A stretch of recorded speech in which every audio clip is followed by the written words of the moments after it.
Good morning.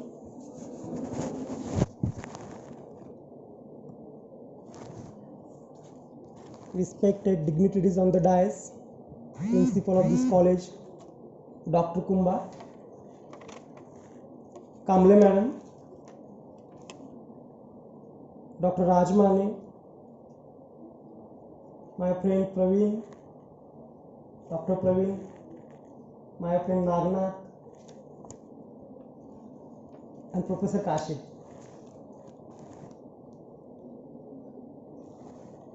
First of all, I would like to thank college authority that they have invited me for such an important topic and they have given me an opportunity to interact with you all guys on such an important topic.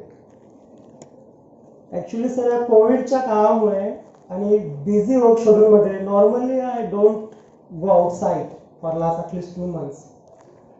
But when the Dr. Praveen and Nagnath called me and they told me you have to come and you have to interact with the students, I could not refuse. Because I have also gone through the same situation which you are from the rural background, agrarian background, so I could not refuse. So I can say. तर मी मराठी हिंदी असं थोडंसं mix करतो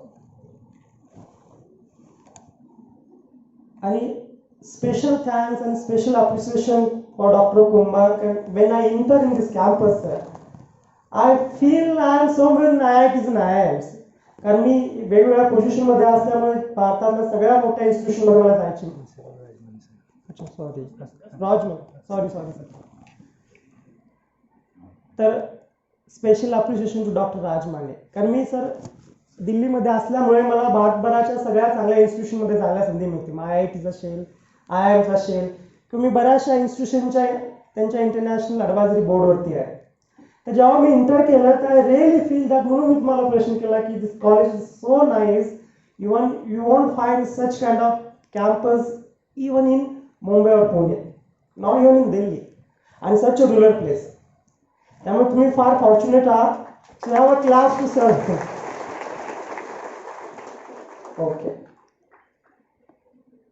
नाव comes towards this import किंवा येऊन आम्ही त्या दिवशी discuss करत होतो डॉक्टर प्रवीण आणि नागनाथ की what should be the topic on what line I should speak. तर माझ्या लक्षात आलं की ते म्हणाले की आमची सगळी जी मुलं आहेत रुरल बॅकग्राऊंडचे आहेत, agrarian family, we almost all 80-90%. म्हटलं let's talk something about on that similar line only and not academically, theoretically. म्हणजे पुढे जाऊन तुम्हाला त्याचा करिअरमध्ये त्याचा यूज होईल, एम्प्लॉयबिलिटी यूज होईल, आणि जे तुमच्याकडे आहे which your own resources which you are not giving do attention for it. म्हणून हा ॲग्रिकल्चर एक्सपोर्ट स्टार्टअप्स हा सब्जेक्ट निवडला. आणि special reference to Maharashtra and agriculture economy so big, so vast. So त्याच्यापेक्षा पर्टिक्युलरली महाराष्ट्रामध्ये ॲग्रिकल्चर सेक्टरमध्ये आपल्याला काय अपॉर्च्युनिटीज आहेत, what are the opportunities available in the agriculture sector particularly in Maharashtra. I am not talking about cultivation. कारण आपल्याला agriculture म्हटलं की तो चिखल, तो पाऊस, असं काहीतरी पिक्चर येते.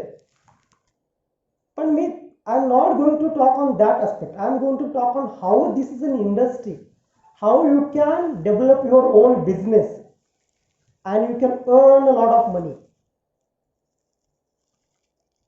तर मी त्या अँगलवरती, त्या लाईनवरती आज बोलणार आहे. अँड हे मी का अथॉरिटीनं बोलणार आहे, कारण मी जेव्हा एक वर्षभरापूर्वी जेव्हा मी भारत सरकारमध्ये होतो तेव्हा भारत सरकारचा मी कृषी निर्यात धोरण सल्लागार म्हणून काम करत होतो. So I was actually handling this entire agriculture export policy. So I know what are the opportunities in this particular sector. आता ॲट दिस पोझिशन मी युनायटेड नेशनमध्ये इंटरनॅशनल एक्सपोर्ट म्हणून काम करतोय, ज्याला आपण संयुक्त राष्ट्र संघटना पण म्हणतो, मला माहीत असावं सगळ्यांनी. तर हे थोडंसं deep background. Now we will move towards our main topic.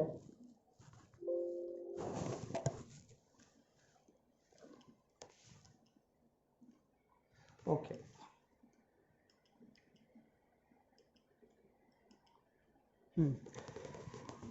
आपण ॲग्रिकल्चर बद्दल पण जनरल बोलणार नाही. In that agriculture we are going to speak specifically about the agriculture export economy. जिथं जास्त अपॉर्च्युनिटीज आहेत, जिथं जास्त संधीज आहेत. आणि त्याचं रिझन पण असं आहे कारण government of India is having very ambitious plan. म्हणजे तुम्ही ऐकत असाल प्राईम मिनिस्टर बोलतात की आम्हाला शेतकऱ्याचं उत्पन्न डबल करायचं आहे किंवा ॲग्रिकल्चर एक्सपोर्ट डबल करायचं आहे. त्यामुळे 2018 साली आपल्याकडे एक नवीन ॲग्रिकल्चर एक्सपोर्ट पॉलिसी आली. तर त्याच्यामध्ये काय अपॉर्च्युनिटीज आहेत. तुम्ही एक गोष्ट कायम लहानपणापासून ऐकला असाल की India is a agriculture based economy, किंवा आपण असं म्हणतो की भारत हा कृषीप्रधान देश आहे, असं तुम्ही ऐकलं असेल. What do you mean by it? How India is an agriculture developed economy? त्याचं एक बाजू, त्याची कारण असं आहे की जगामध्ये ज्या काही ब्लेस कंट्रीज आहेत ज्याच्याकडे अतिविशिष्ट असे ॲग्रोक्लायमॅटिक कंडिशन्स आहेत, म्हणजे जगामध्ये 8 बायोडायव्हर्सिटी हब आहेत, ज्याला जे विविधताने नटलेले भाग. संपूर्ण 200 देशामध्ये there are only 8 biodiversity hub. Out of which 8 biodiversity hub in entire India, there are 2 in India. One is Himalaya, and you know which one is second? It's a Western Ghat, पश्चिम घाट, जिथं तुम्ही राहताय. त्यामुळे भारताकडे अशा अतिविशिष्ट प्रकारचे agroclimatic conditions आहेत. जसं ॲग्रिकल्चर इंडियामध्ये होतंय, जसं ॲग्रिकल्चरची क्वालिटी इंडिया जशी जगामध्ये कुठंच असत नाही, because of we have a special agroclimatic conditions. किंवा तुम्ही दुसरी गोष्ट ऐकला असाल की भारत तो सोने की चिडिया थी, म्हणजे आपल्याकडून सोन्याचा धूर निघत होता. हे ऐकलं असेल ना? So what was that? I was talking this about ancient times. म्हणजे हजारो वर्षापूर्वी आपल्याकडे असं म्हणायला जायचं की भारत एक सोन्याची चिडिया होती, भारतातून सोन्याचा धूर निघायचा, किंवा असं म्हणायचे की इथल्या घरांना कधी दारच लावले जायचे नाही. एवढं आपल्याकडे धनधान्य होतं, एवढं आपल्याकडे संपत्ती होती. आपण जगावरती जे आजचं स्थान, आज जे स्थान अमेरिकेचं आहे, ते काही काळापूर्वी ते स्थान आपलं होतं जगामध्ये. आणि ते फक्त आणि फक्त कशावरती होतं? त्यावेळेला काही ते सायन्स नव्हतं, त्यावेळेला काही इंडस्ट्री नव्हती, त्यावेळेला टेक्नॉलॉजी नव्हती, त्यावेळेला IT काही नव्हतं. त्यावेळेला होतं ॲग्रिकल्चर. आपलं ॲग्रिकल्चर एवढं सुपिरियर होतं त्यावेळेला की आपले ॲग्रिकल्चरचे प्रोडक्ट जगभर जायचे. इंग्रज जे भारतामध्ये आले, तुम्हाला माहिती आहे कशासाठी आले? They have only came for a spices and cotton. पण आपल्याकडे जशी जशी परकीय आक्रमण होत गेली तसं जाणीवपूर्वक ही इंडस्ट्री डिस्ट्रॉय केली गेली. आणि स्लोली जशी सायन्स अँड टेक्नॉलॉजी आपली डेव्हलपमेंट, तसं आपण स्लोली याच्याकडून बाजूला होत गेलो आणि आपण मेनस्ट्रीममधनं बाहेर पडलो.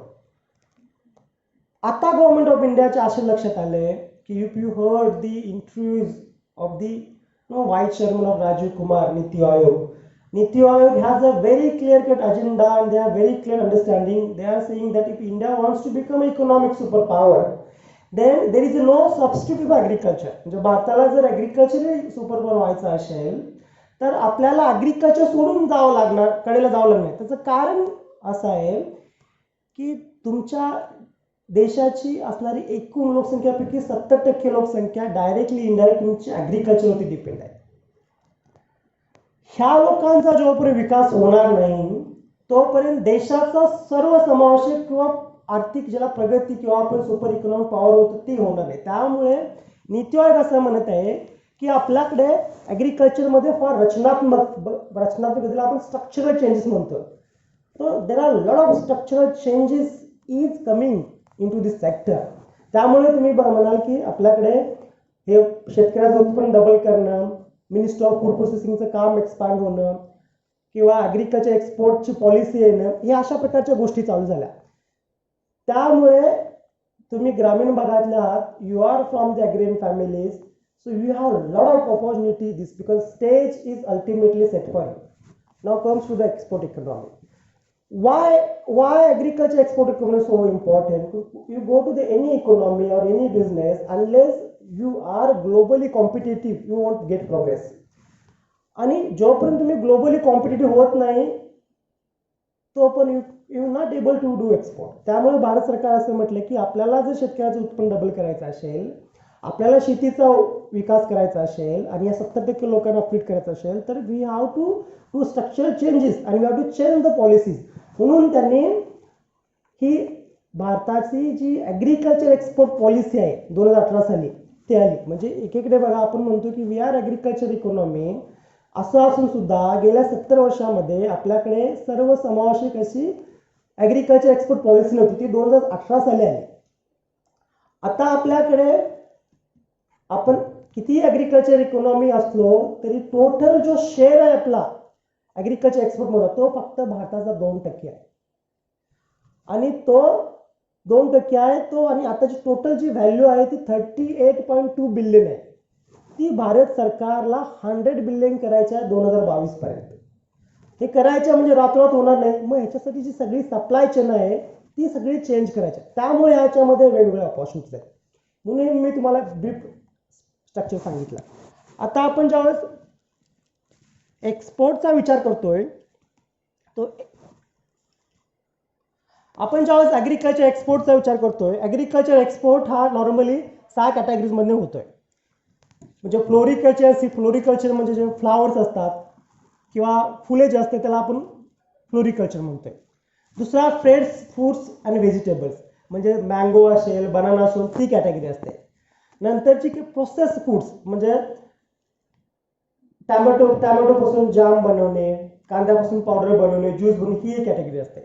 त्यानंतर अदर प्रोसेस फूड्स म्हणजे ज्याला आपण जास्त मोठ्या प्रमाणात व्हॅल्यू ॲडेड प्रोडक्ट म्हणतोय. किंवा लाईव्ह स्टॉक म्हणजे हे दूध असेल किंवा मीठ असेल. तुम्हाला माहिती आहे India is the largest exporter of buffalo meet. Serials असतील, सिरियल्स म्हणजे कडधान्य असतील, डाळी असतील, ही नॉर्मली सगळा जो एक्सपोर्ट होतोय हा 6 कॅटेगरीमध्ये डिवाइड झालेला असतोय. ओके, आता मी तुम्हाला सांगत आहे की हे असा इतका एक्सपोर्ट आहे, इतकी कॅटेगरी आहे, इतका डेव्हलपमेंट आहे.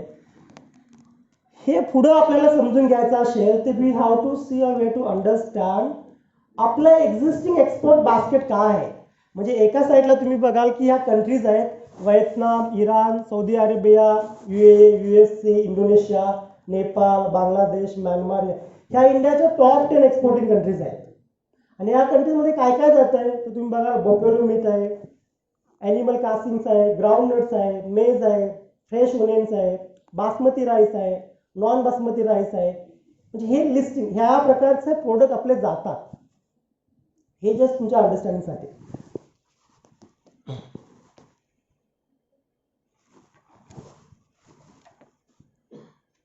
ओके, आता एक इम्पॉर्टंट आपण म्हणतोय की आपल्याला एक्सपोर्ट करायचं आहे, पण एक्सपोर्टला प्रमोट करण्यासाठी भारत सरकारने काही इन्स्टिट्यूशन तयार केले.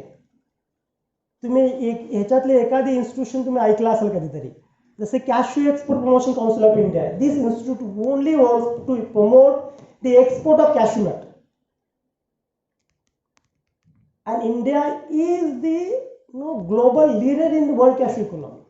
ही कॅश्यूच्या संदर्भात काम करते. दुसरी स्पाइस बोर्ड, म्हणजे तुम्ही ज्यावेळेस घरी जा तो तुम्ही या सगळ्यांच्या वेबसाईट ओपन करून बघा. स्पाइस बोर्ड जी सगळ्या स्पायसेसच्या रिलेटेड काम करते. त्यानंतर टी बोर्ड टीच्या रिलेटेड काम करतोय. आपेडा हे व्हेजिटेबल जे फ्रेश फ्रूट्स आणि व्हेजिटेबल्स आहेत, प्रोसेस्ड फूड्स आहेत किंवा सिरप्स आहेत त्याच्या संदर्भात काम करते. तर Indian oil seeds produce export promotion council ज्याला ओपॅक म्हणतोय, ही जे ऑइल सीड जे आहे आपलं म्हणजे जे खायचं तेल आहे त्याच्या एक्सपोर्टच्या रिलेटेड काम करते. टोबॅको बोर्ड आहे, कोकोनट बोर्ड कोकोनटच्या रिलेटेड काम करतोय. आणि मरीन एक्सपोर्ट प्रमोट डेव्हलपमेंट आपल्याला अँपेडा म्हणतो, ही जे सगळे मासे आपले आहेत त्याच्या रिलेटेड काम करते. तर ह्या मेन इन्स्टिट्यूशन आहेत इंडियामध्ये ज्या एक्सपोर्ट प्रमोशनचं काम, म्हणजे तुम्हाला जे एक्सपोर्ट करायचं असेल तर तुम्हाला ह्या इन्स्टिट्यूशनशी असोसिएट झाल्याशिवाय करता येत नाही. ओके, आता आपण बघितलं की इंडियन ॲग्रिकल्चर इकॉनॉमी काय आहे, आपले एक्झिस्टिंग एक्सपोर्ट डेस्टिनेशन्स काय आहेत, कुठले कुठले प्रोडक्ट नॉर्मली आपले बाहेर जातात, कुठल्या कंट्रीजमध्ये जातात, कुठल्या एजन्सीज गव्हर्नमेंट ऑफ इंडियाच्या आहेत, those are working in this sector. तर त्याच्यासोबत हे सगळे एक्सपांड व्हावं किंवा हे सगळे इन्क्रीज व्हावं याच्यासाठी government of India is having lot of schemes, lot of export promotion activities. आणि त्या स्कीम्स वेगवेगळ्या कॅटेगरी म्हणजे ज्या स्कीम आहे ते 3 कॅटेगरीमध्ये डिवाइड होते. एक होतं इन्फ्रास्ट्रक्चर डेव्हलपमेंट, क्वालिटी डेव्हलपमेंट आणि मार्केट डेव्हलपमेंट. इन्फ्रास्ट्रक्चर डेव्हलपमेंट म्हणजे काय, समजा तुम्हाला एखादा प्रोसेसिंग प्लांट टाकायचा आहे तर त्याच्यासाठी लागणारी जी मशिनरी आहे, त्याच्यासाठी लागणारी जी बिल्डिंग आहे, that things will come under the export infrastructure development. आणि किती तुम्हाला सबसिडी मिळते? Normally you will get 30 to 35% of total project cost. ही झाली इन्फ्रास्ट्रक्चर सबसिडी. दुसरी असते क्वालिटी डेव्हलपमेंट. आता जग कसं आहे की तुम्ही केला म्हणून ते घेत नाहीत. You have to go on through, you have to pass certain quality parameters. So you need a laboratories, you need a testing samples. तर त्याच्यासाठी क्वालिटी डेव्हलपमेंटच्या वेगळ्या स्कीम्स आहेत. To set up a laboratories, how to get testing your samples. ते market development सगळ्यात important आहे. तर market development सगळं झालं, पण मार्केट कुठे करणार? मग तुम्हाला एकदा फॉरेनच्या एक्झिबिशनमध्ये पार्ट घ्यायचा असेल, वेगवेगळ्या एक्झिबिशनमध्ये जायचं असेल, मार्केट स्टडी तर त्याच्या पण स्कीम्स आहेत. सो ह्या सगळ्या स्कीम्स आहेत 3 कॅटेगरीमध्ये डिवाइड होतात. You just know when you go to the home, I expect that you go and see this all kind of websites which I last shown you last slide, and all the export promotions activities and schemes. Then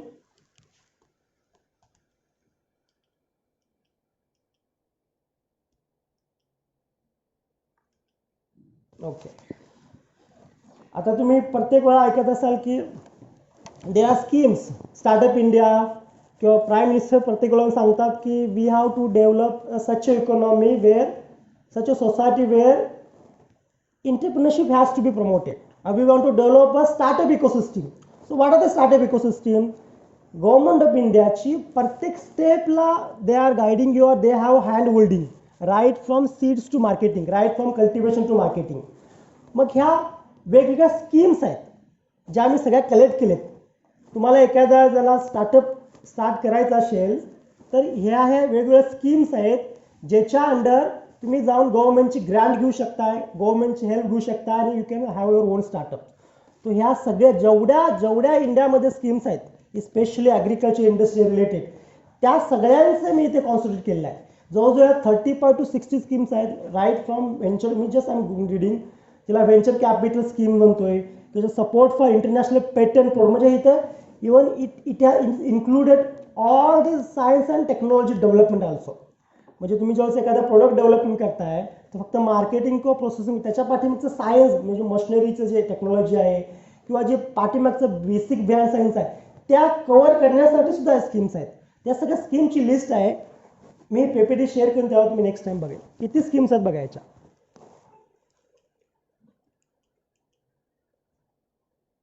lot of schemes are there. सीडीबीच्या आहेत, international cooperative schemes आहेत, enhancement competitiveness आहे. तो 35 schemes आहेत. नाबार्ड आहे. See this what kind of schemes you will have if you want to create your startup.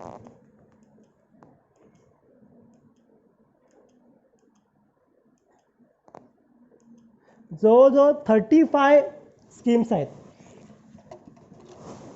So now if you want to develop a startup, तर आता आपण बघू की मग तुम्हाला ज्यावेळेला तुम्ही एखाद्या स्कीमला अप्लिकेशन करताय त्यावेळेला तुम्हाला काय काय कुठले कुठले कॉम्पोनंट त्याच्यामध्ये कव्हर होऊ शकतात. What are the components the particular scheme is going to cover. Suppose you want to develop a infrastructure, जसं मी प्रोसेसिंग प्लांट सांगितलं तुम्हाला टाकायचं, त्याच्यामध्ये तुम्हाला इन्फ्रास्ट्रक्चर काय काय मिळू शकते. तुम्हाला कोल्ड स्टोरेजसाठी ग्रँट मिळू शकते, तुम्हाला कलेक्शन सेंटरसाठी ग्रँट मिळू शकते, तुम्हाला रेफर व्हॅनसाठी मिळू शकते, कॅपॅसिटी बिल्डिंगसाठी, पॅक हाऊस एक असा प्रकार आहे, जर तुम्हाला एक्सपोर्ट करायचा असेल तर गव्हर्नमेंट ऑफ इंडियाचा असा रूल आहे की you have to pack that entire stuff, एक्सपोर्टला stuff into that particular pack house only. त्यामुळे जोपर्यंत तुमच्याकडे पॅक हाऊस होत नाही तुम्ही एक्सपोर्ट करू शकत नाही. तुम्हाला पॅक हाऊस आहे, सेंटर फॉर पेरिशेबल कार्गोला तुम्हाला मिळू शकते. इरॅडिक्शन युनिट्समध्ये ज्यावेळेला तुम्ही आंबे पाठवता बाहेरच्या देशामध्ये त्यावेळेला त्याला हीट ट्रीटमेंट दिली जाते. त्याच्यातले जे आवरणात जे कंटेंट आहेत ते बाहेर काढले जातात, जे रेसिड्यूज आहेत. फ्लोअर ॲक्शन युनिट्स आहे, प्रोसेसिंग युनिट्स आहे. तर अशा मी जस्ट हे स्लाइड संपवतो, मग आपण इंटरॅक्शन करू. हे जास्त बेसिकली ह्या एक्सपोर्ट इन्फ्रास्ट्रक्चरच्या अंडर स्कीम्स डेव्हलप होतात. आता जसं म्हटलं की आपले टॉप 10 प्रोडक्ट कुठले आहेत, which are those top 10 product which India is exporting through out the world. त्याच्यामध्ये हे टॉप 10 प्रोडक्ट आहेत आपले इंडियाचे जे हायली एक्सपोर्ट होतात त्याच्यामध्ये मँगो पल्प आहे, ग्रेप्स आहे, डिहायड्रेट ऑनियन आहे, मँगो आहे, पोमोग्रेनेट आहे, गरकीन आहे, ग्राउंडनट आहे, बफोलो मीट आहे, बासमती राईस आहे. हे टॉप 10 म्हणजे ह्याच्यापेक्षा पण भरपूर होतात, पण हे टॉप 10 आहेत. आता ह्याच्यापैकी आपल्या भागात काय काय होत आहे कराडच्या आसपास? एक पण होत नाही याच्यातला पुढं, एक पण होत नाही. ग्रेप्स, मँगो होतो, गरकीन. गरकीन म्हणजे काय? काकडी होते का नाही काकडी? ग्राउंडनट, ग्राउंडनट म्हणजे भुईमुगाच्या शेंगा होतात. राईस, बासमती राईस होत नसेल, इतर नॉर्मल राईस असेल, बाकीचे राईस. ऑनियन, कांदे तरी भरपूर होत असतील ना इथं. आता त्या ज्या प्रोडक्ट आहेत ते कुठल्या देशामध्ये जातात? टॉप 10 कंट्रीज आपल्या कुठल्या आहेत? आपला मेजर जो म्हणजे तुम्हाला एक इंटरेस्टिंग फॅक्ट सांगतो की why Indian agriculture is so no demanding. कारण तुम्ही मिडल ईस्टमध्ये गेला, ज्या ह्या सगळ्या आखाती कंट्रीज आहेत, इराण, इराक, दुबई, त्याच्यामध्ये त्यांच्याकडे जो सगळा जो खायचे पदार्थ जातात ॲग्रिकल्चरचे ते 90% इंडियामधून जातात. कारण त्या देशांच्या मध्ये ॲग्रिकल्चर नावाचा हा प्रकार काय नाही, कारण सगळा वाळवंट. तुम्ही बाकीच्या कंट्रीजमध्ये गेला ज्या डेव्हलप म्हणजे अमेरिका किंवा युरोपियन कंट्रीज आहेत, त्यांच्याकडे त्यांना एकच सीझन मिळतोय. म्हणजे त्यांच्याकडे 6 महिने हिवाळा असतोय, 6 महिने उन्हाळा असतोय. जसं आपल्याकडे 24 तास ॲग्रिकल्चर होत तसं जगात कुठंच होत नाही, आणि एवढ्या मोठ्या स्केलवरती कुठंच होत नाही. त्यामुळे इंडियन ॲग्रिकल्चरला प्रचंड डिमांड असते. मी तुम्हाला गोष्ट सांगतो, रिसेंटली या कोविडच्या काळामध्ये 2 डिपार्टमेंट मिनिस्ट्रीज कंटिन्युअसली चालू होते त्या. म्हणजे आता कोविडमध्ये सगळे लोक घरी होतो, पण आमच्या 2 मिनिस्ट्रीची लोक कंटिन्युअसली काम करते. एक होतं हेल्थ आणि दुसरं होतं ॲग्रिकल्चर. ॲग्रिकल्चर एकही दिवस स्टॉप झाले नाही. इनफॅक्ट त्याची काम वाढलं ॲग्रिकल्चरचं. म्हणजे शहरातल्या लोकांना, मुलांना हे समजलं की दूध जे आहे ते कुठून येते, हे खायचे प्रकार कुठून येतात. जेव्हा सगळं बंद झालं तेव्हा त्यांना रिअलाइज व्हायला लागलं. तर रिसेंटली आपले जे मसाल्याची जी एक्सपोर्ट आहे तो सडनली 30% वाढलेला ह्या जूनमध्ये. सगळं तरी लॉकडाऊन सगळं बंद होतं. त्याचं जसं मी कारण शोधलं तर सगळे हे जे डेव्हलप कंट्रीजचे लोक आहेत, अमेरिकन आणि युरोपियन कंट्रीज, ती लोक जे रोग प्रतिकार शक्ती ज्याच्यामध्ये आहे किंवा ज्याला इम्युनिटी बूस्टर अशा प्रकारचे प्रोडक्ट शोधत होते आणि ते खात होते, कारण इट वॉज मेडिकली ॲडवाइज. मग मोठ्या प्रमाणामध्ये मसाल्याचे जे इन्ग्रेडियंट्समध्ये हे इम्युनिटी बूस्टर रोग प्रतिकार शक्ती असते. त्यामुळे त्यांनी शोधलं की ते कुठं मिळतंय. पण 70% प्रोडक्शन ऑफ स्पायसेस, तेवढं 70% प्रोडक्शन, जगाच्या 70% प्रोडक्शन इंडियामध्ये होते spices.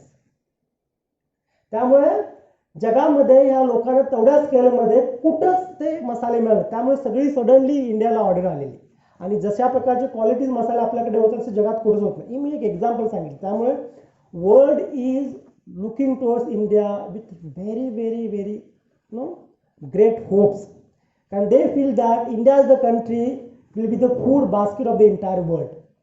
And once if they are thinking in that way, it means there is ample opportunity for all people in this particular sector. तर आपले जे 10 एक्झिस्टिंग बास्केट्स जे आहे एक्सपोर्ट, तो कुठे कुठे होतो? UAE मध्ये होतोय, तो कुवेतमध्ये होतोय, तो इराणमध्ये होतोय, इंडोनेशिया होतोय, USA, Saudi Arabia, Egypt, Malaysia, UK, Canada. जे हे सोडून सुद्धा आपला जो सगळा माल आहे तो जगभर जातोय. पण हे ज्या टॉप कंट्रीज आहेत जिथं आपलं एक्झिस्टिंग बास्केट आहे एक्सपोर्ट. आता हे झालं एक्झिस्टिंग.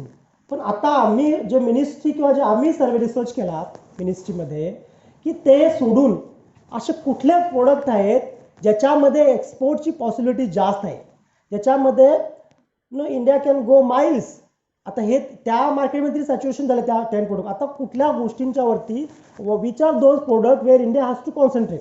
त्याच्यामध्ये परत 20 प्रोडक्ट आहेत, ज्याच्यामध्ये banana, potato, fresh flower, dried flower, vegetable seeds, juices. हे ज्युसेसमध्ये तरी दुबई म्हणजे इट्स लाईक अ ओशन. तुम्ही जेवढे ज्यूसचे डबे घेऊन जाल तेवढे तिथे खपतात. जागरी, तुम्हाला माहिती आहे कोल्हापूरला जागरीचा GI होता, geographical indications, and the world's best jaggery produced in Kolhapur. आणि जेव्हा जागरी म्हणतोय आपण, US मध्ये और युरोपमध्ये जागरीची पावडर ही किलोवरती विकली जात नाही, ग्रामवरती विकली जाते. 200 ग्राम 300, एवढी ती महाग आहे आणि एवढी डिमांड आहे त्याला. Jaggery powder is a huge things. म्हणजे somebody wants to start a business, ते should look it. Jaggery powder आणि लिक्विड जागरी, ज्याला काकवी म्हणतो आपण. त्यानंतर ready to eat product, cereals, pig meat, poultry, dairy products, millets, potato, biscuits, wines, ह्या ज्या गोष्टी आहेत ह्याच्यामध्ये जे नेक्स्ट अपॉर्च्युनिटी स्टार्टअपचे आहेत ते या प्रोडक्टमध्ये आहे. मग हे प्रोडक्ट आपले जातात कुठं जायला पाहिजे. ते प्रोडक्ट कुठल्या अशा कंट्रीज आहेत ज्याच्यामध्ये हे आपण पाठवू शकतोय. तर तुम्ही बघाल ह्या ज्या टॉप कंट्रीज आहेत, ज्या अर्जेंटिनापासून, ऑस्ट्रेलियापासून, बांगलादेश, चायना, जर्मनी, ह्या ज्या 20 जरा कुणाला स्टार्ट करायचं असेल तर ते मी जे 20 प्रोडक्ट त्याच्यातला एखादा स्टार्टअप आणि ह्याच्यातली एखादी कंट्री टार्गेट करून आपण ते इझिली करू शकतोय. अच्छा, ओके. हे झालं जनरल ॲग्रिकल्चर इकॉनॉमी. आता मी स्पेसिफिकली आपल्या भागामध्ये काय अपॉर्च्युनिटी आपण त्याच्यावरती बोलू. Let's talk now what are the opportunities available in our own region, particularly Maharashtra, and why Maharashtra is a suitable place to start agriculture export startups. त्याचं कारण काय? महाराष्ट्राची आपण किती जरी ॲडव्हान्स असलो, no matter how much we are industrially advance state, predominantly महाराष्ट्राची economy is agriculture economy. आणि इथे नॉर्मली सगळ्या प्रकारचे क्रॉप्स होतात. कॅश क्रॉप्स पण होतात, फूड क्रॉप्स पण होतात. कुठलेही तुम्ही क्रॉप्स, इथं असं एकही पीक नाही की जिथे आपल्याकडे येत नाही. म्हणजे तुम्ही बघा, म्हणजे राईस होतं, ज्वारी होते, व्हीट होते, pulses, turmeric, onion, cotton, sugar cane, म्हणजे ऑलमोस्ट सगळेच प्रोडक्ट आपल्या महाराष्ट्रामध्ये होतात जर आपल्याला कोणाला एखादं एक्सपोर्ट करायचं असेल तर. आता मी जसं म्हटलं की why Maharashtra is a best place to start your own startup. त्याचे कारण काय आहेत? त्याचं कारण पहिलं असं आहे की Maharashtra is the 3rd largest state in area and largest state in population of India. Population India म्हणजे लार्जेस्ट, म्हणजे how whatever your quantity of raw material you will get it here. Plus महाराष्ट्राला we have almost 720 kilometres of coastal area where you can have a lot of fishing or lot of ocean resources which you can export. Then Maharashtra is also the largest economy. म्हणजे भारतामध्ये आपण विचार केला तर Maharashtra is so advance. Plus महाराष्ट्रामध्ये there are 9 agroclimatic zones which are favourable for cultivating multiple crops, fruits, vegetable. तुम्हाला माहिती आहे की दिल्लीतली लोक दिल्लीमध्ये बसून नाशिकमधला कांदा दुबईला पाठवतात. इकडे येत पण नाही ते लोक. दिल्लीतली लोक नाशिकमधले ग्रेप्स दिल्लीत बसून एक्सपोर्ट करतात. सेम विथ पोमोग्रेनेट, सेम सगळ्या गोष्टी. आणि प्लस आपल्याकडे जसं महाराष्ट्र ॲडव्हान्स आहे फूड्स आणि व्हेजिटेबल, तसंच आपल्याकडे सिरियल्स, आपल्याकडे प्रोसेसिंग मेकॅनिझम. आणि तुम्हाला माहिती आहे भारताच्या एकूण जो एक्सपोर्ट होतोय, India's total export, out of that 90% export just go through from a JNPT. भारतात जो एकूण एक्सपोर्ट होतोय त्याच्या 90% एक्सपोर्ट एका JNPT बंदरावरून जातोय. आणि do you know where is this बंदर लोकेटेड? मुंबई. हे बंदर मुंबईमध्ये आहे. आणि आपल्याकडे सो मच ॲडव्हान्स इंडस्ट्रीज असल्यामुळे आपल्याकडे प्रचंड प्रमाणात प्रोसेसिंग फॅसिलिटी इथे जास्त आहे. So that's why Maharashtra is a favorable state to start something in nature of business or in terms of startup. So you should feel privileged that you are living in Maharashtra.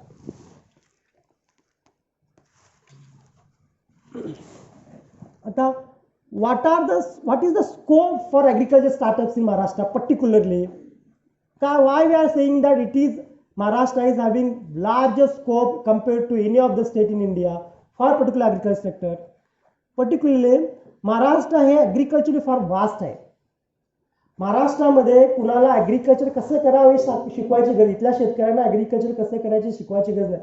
Bye ages they have ample amount of traditional knowledge.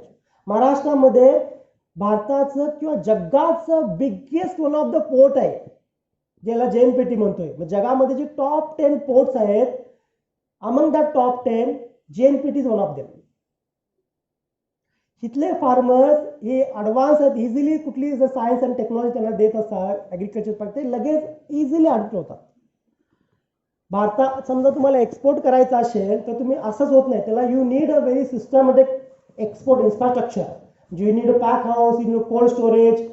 तर भारतामध्ये जेवढे export infrastructure आहे त्याच्या 80% export infrastructure एकट्या महाराष्ट्रामध्ये आहे. नाशिक, पुणे, मुंबई आणि हे सगळे तिन्ही सिटी आपल्या महाराष्ट्रामध्ये येतात.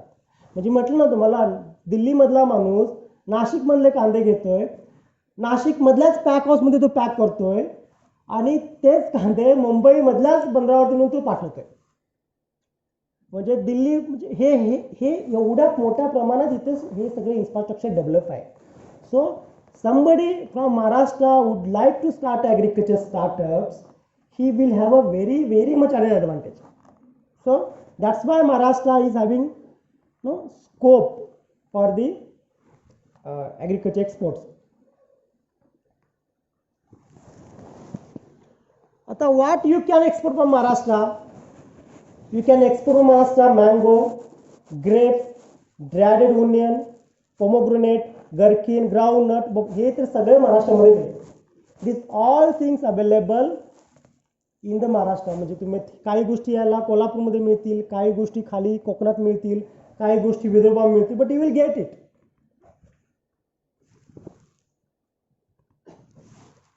अलॉंग विथ दॅट अजून काय महाराष्ट्रामध्ये ते टॉप 10 प्रोडक्ट सोडून अजून काय महाराष्ट्रामध्ये एक्झिस्टिंग आहे जे एक्सपोर्ट करता येईल. त्याच्यामध्ये मँगो, ग्रेप्स, ड्रायड ओनियन हे जे सगळे पदार्थ हे पण गोष्टी आपल्या महाराष्ट्रामधून एक्सपोर्ट होतात. आता सगळ्यात इम्पॉर्टंट म्हणजे मला माहीत आहे तुम्हाला किती लोकांना माहीत आहे की भारत सरकारनं आता एक recently they have come up with the separate schemes. What they think म्हणजे तुम्ही बघितला की actually who are the agriculture exporters. Agriculture exporters are not the farmers. Agriculture exporters are the middleman, are the big fellow, big businessman. तर government असं म्हणत आहे की ह्यांचं जर आपल्याला इन्कम डबल करायचं असेल, if you would like to double the agriculture export and agriculture income, then the farmers has to be participate in to the main stream of trade and commerce. म्हणजे फार्मर्सने स्वतः एक्सपोर्ट करायला पाहिजेत. मग ते करायचं असेल तर आपल्यामध्ये पॉलिसी चेंजेस व्हायला पाहिजे. त्यामुळे महाराष्ट्र गव्हर्नमेंट आणि गव्हर्नमेंट ऑफ इंडिया एक वेगळी पॉलिसी घेऊन आली. त्याला म्हणतात की प्रपोज्ड म्हणजे ॲग्रिकल्चर एक्सपोर्ट क्लस्टर. आता कोल्हापूर जे आहे ते बनाना ॲग्रिकल्चर एक्सपोर्ट क्लस्टरसाठी डिक्लेअर झाले. म्हणजे इथले जे बनाना आहे ते जगभर एक्सपोर्ट होतील असं पोटेन्शियल आहे. त्यामुळे भारत सरकार प्रत्येक प्रोडक्ट वाईज त्या प्रोडक्टमध्ये त्या डिस्ट्रिक्टमध्ये काय चांगलं आहे जे एक्सपोर्टेबल आहे त्याला धरून तिथलं इन्फ्रास्ट्रक्चर डेव्हलप. म्हणजे आता कोल्हापूरला ॲग्रिकल्चर एक्सपोर्ट क्लस्टर डिक्लेअर झालं बनानासाठी. त्यामुळे इथे आता सेपरेट ॲग्रिकल्चर क्लस्टर CEO येणार. तो इथल्या फार्मर्ससोबत काम करणार. इथले फार्मर्सना तो कसे एंटरप्रेन्योर होतील, ते कसे अप्रोच काढतील, ते कसे प्रोसेसिंग फॅक्टरी काढतील आणि ते कसे स्वतः एक्सपोर्ट होतील, असं काम ऑलरेडी ॲक्च्युली चालू झालं आहे. तेव्हा महाराष्ट्र गव्हर्नमेंटनं सुद्धा आपले काही प्रोडक्ट प्रपोज केलेत ज्याचे एक्सपोर्ट क्लस्टर असायला पाहिजेत. जसं बनाना आहे. बनाना महाराष्ट्रामध्ये जळगावला होतं आहे, धुळे हे जे स्टेट्स आहेत ते महाराष्ट्र गव्हर्नमेंट असं म्हणते की या स्टेटमध्ये ह्या प्रोडक्टचं क्लस्टर डेव्हलप झालं पाहिजे. तसंच मँगोचं आहे. म्हणजे एका साईडला ते प्रोडक्ट दिलेले आहेत आणि एका साईडला दिलेले आहेत त्या districts.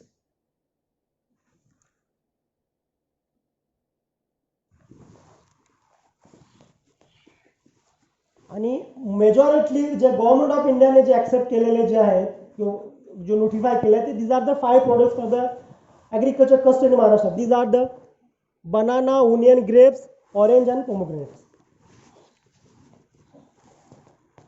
Why, come to the very important point, why Maharashtra is advanced so much in agriculture export because Maharashtra is having enough amount of raw material.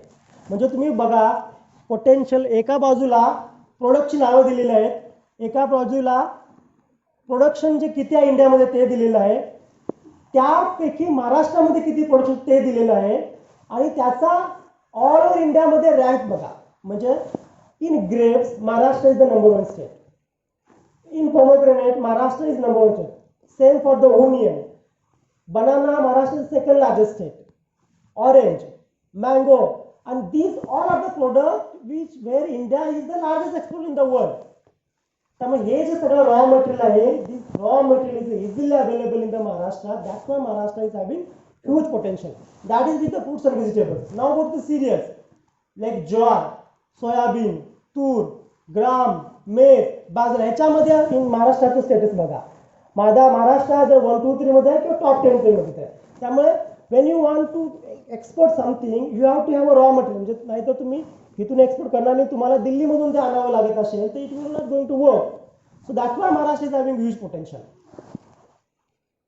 Same with the fruits. फ्रुट्समध्ये सुद्धा बघा Maharashtra is either 1 or 2 or within the top 10.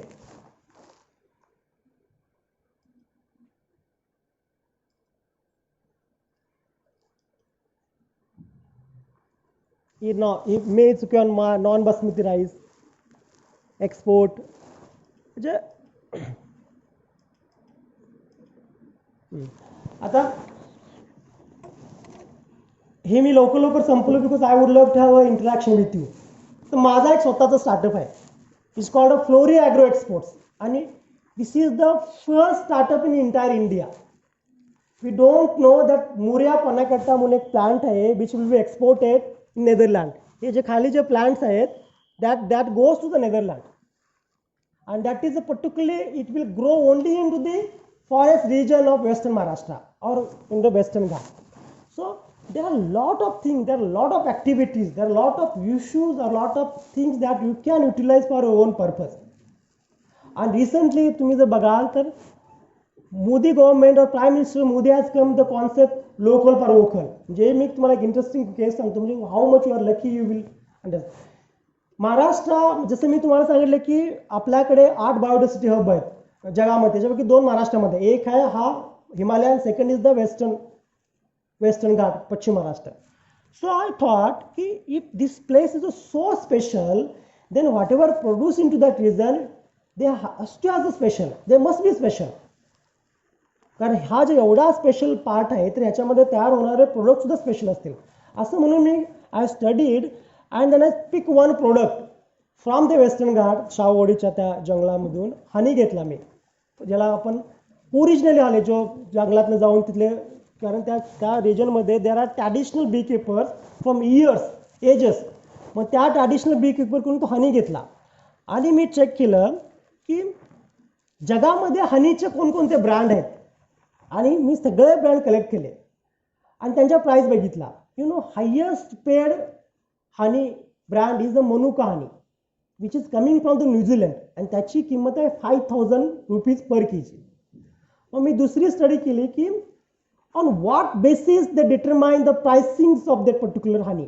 त्याचे ingredient मी collect केले. तर त्याचे इन्ग्रेडियंटमध्ये one of the ingredient is the pollen count. म्हणजे एका मिलीग्राम हनीमध्ये हाऊ मच इज द परागकण और how much the pollen count, एका मिलीग्राममध्ये किती परागकण असतात. मग गव्हर्नमेंट ऑफ इंडियाचं स्टँडर्ड असं आहे की if you want to come to the market with the particular honey you should have that pollen count almost at least 50,000 rupees, 50,000 pollen count per milligram, तरच तो हनी इलिजिबल आहे मार्केटमध्ये. मग जो सगळ्यांचे मी चेक केले आणि जो हायेस्ट हनी जो होता पेड हनी जो न्यूझीलंडचा होता त्याचे परागकण होते 2,50,000 पर मिलीग्राम, म्हणून तो हनी होता 5,000 रुपीचा. What you would surprise when I checked the pollen count of this particular honey from forest region of Shahuwadi, it has a 7,50,000 pollen count. So what should be the price of it? 50,000, 20,000. So what I want to convey, you are situating at a very special place, geographically wise, infrastructure wise, location wise. So you have to utilize that, you have to convert that into the particular business or particular startups. And the government of India, all the actions are with the pro agriculture. Government of India's all the actions, all the intentions or policy prescriptions with the pro agriculture. They want to develop this agriculture export startups, or they want to develop this agriculture ecosystem, because they have realized that if India wants to progress, then this 70% people who directly depend on agriculture has to develop their own independent skills. म्हणजे इथले जे लोक आहेत किंवा आपला जो भाग आहे तो टोटली इंडियाचा, फक्त ती शेती करून भागणार नाही आहे, कल्टिवेशन करून भागणार नाही. They have to develop an industry based on it. म्हणजे कांदा फक्त प्रोड्यूस करून चालणार नाही, आपल्याला तो कांद्याचा एक्सपोर्ट कसा करावा हे बघावं लागेल. कांद्यावरती प्रोसेसिंग फॅक्टरी कशी घालावी, म्हणजे पावडर असेल किंवा वेगळा फॉर्म असेल असं बघा. कारण भारताच्या प्रोडक्टना जगभरामध्ये इतकी मागणी आहे की त्याला तोड नाही. आणि त्याचं रिझन असं आहे की भारताकडे असणारा स्केल, म्हणजे आपल्याकडे फक्त क्वालिटी प्रोडक्ट अवेलेबल होत नाही, we have a quantity also. म्हणजे I will share one example, I will stop here. तुम्हाला baby corn, you might heard baby corn. Baby corn ज्याला कणीस म्हणतो आपण, जे कोळं कणीस, स्वीटकॉर्नचं जे कोळं कणीस असते, do know how much is the price that particular sweet corn in the international market? 100 rupees per baby corn. म्हणजे ते काय करतात, काय करायचं असतं एक्सपोर्ट त्याचा, ते बेबी कॉर्न फ्रेश करायचं, त्याला व्यवस्थित क्लीन करायचं, सोलायचं त्याला, आणि ते विनिगरच्या बॉटलमध्ये पॅक करायचं. एका बॉटलमध्ये 4 विनिगर असतात, ते सेंड करायचं US ला किंवा आफ्रिकेला, कुठे डेव्हलप कंट्रीजमध्ये. आणि तुम्हाला माहित आहे who is the largest export of baby corn? Thailand. थायलंडमध्ये जगाच्या 65% एक्सपोर्ट जो होते त्याच्या 65% एकटा थायलंड करतोय. आणि डू यू नो जगातले सगळ्यात जास्त क्वालिटी स्वीटकॉर्न, बेबीकॉर्न कुठे तयार होतात? It is in India. So these things we are not aware of it. If you see or if you diagnose this entire agriculture economy, you will going to have a lot of opportunities or a lot of things that you can explore. So even you don't need to go for a job for the country, for the Pune or Mumbai or country. You can stay here, or you can have your own startup only. You can have your own business only. So there are a lot of opportunities. So I just wanted to go through these basic slides where all the information is available. So I would like to interact now. Instead of speaking hours and hours and hours, I would like, because this is my specialization, I can speak on a whole day.